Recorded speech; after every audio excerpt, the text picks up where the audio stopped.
എന്താ പണി? എന്താ പാത്രം വേറെ ആരും ഇല്ല ഇവിടെ?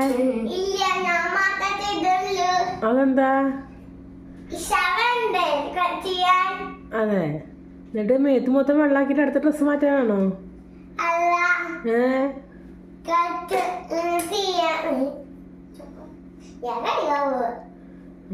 വേണ്ട, ഞാൻ ചെയ്തോളാം.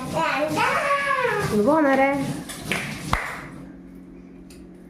എന്റെ ദൈവമേ, പണി ചെയ്യണൊരു കുട്ടീനെ കണ്ടാ മാതാവേ.